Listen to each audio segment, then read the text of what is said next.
በጣም ያሳዝናል። መዳሟ እችን ልጅ እጇን በቢላዋ ቆራርጣ ኤርፖርት ወስዳ ጣለቻት። ወይ ቲኬት ወይ ደግሞ የሆነ ነገር እንኳን ሳትይዝ እንዲሁ ስልክ እንኳን የላትም።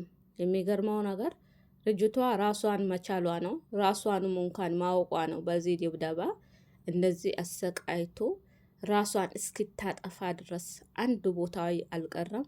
ልክ በምላጫ ተዘርዝሮ እንደተቆረጠ እህል እንደ ስጋ ዝርዝር አድርጎ ፊቷ፣ ጉሮሮዋ፣ እጆቿ አንድ ቦታ አልቀረም።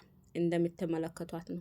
በጣም ነፍስ የምትበላ ልጅ ናት እና ኤርፖርት ወስዳ ነው የጣለቻት። ይህ ቪዲዮ የተለቀቀው ትላንትና ነው። ትላንትና ተለቆ እስካሁን ቫይራሉም አልወጣም። ልጅቷም ደግሞ እንደዛ ቁጭ እንዳለች ነው።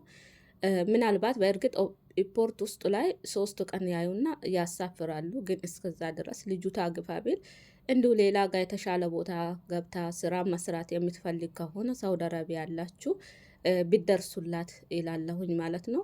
ኤጀንሲ እንኳን ደውሎ ለኤጀንሲ መናገር፣ ኤጀንሲ በአሁን ሰዓት አራጃችን፣ ገዳያችን፣ ነፍሰ በላችን ናቸው።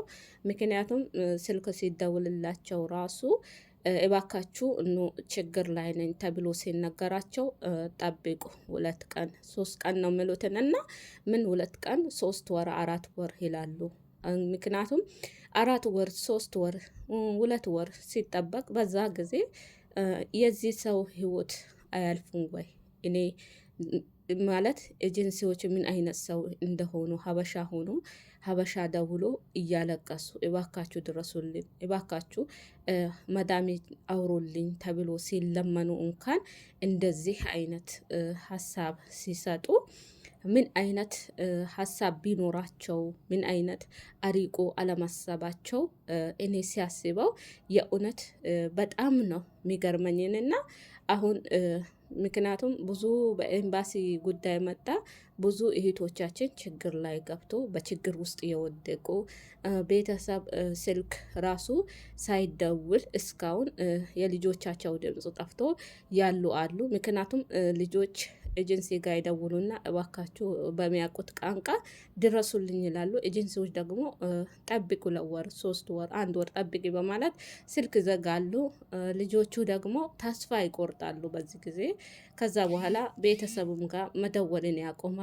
ከማንም ጋር ንግግርን ማድረግ አይፈልጉም። ምክንያቱም ተስፋ ስለሚቆርጡ ማለት ነው።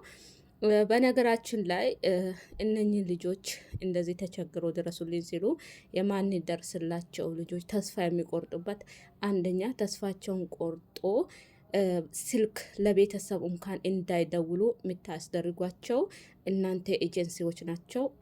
ምክንያቱም ፈጥኖ ደራሽ የሚባል ነገር አለ እና እናንተ ፈጥናችሁ ከሚደርሱ ለነሱ እንዲጠባበቁ መናገራችሁ የበለጠ ነው የሚያስገርመው። እና አመሰግናለሁ። ቪዲዮን ላይክ እና ሼር እንዲሁም ሰብስክራይብ አድርጉ።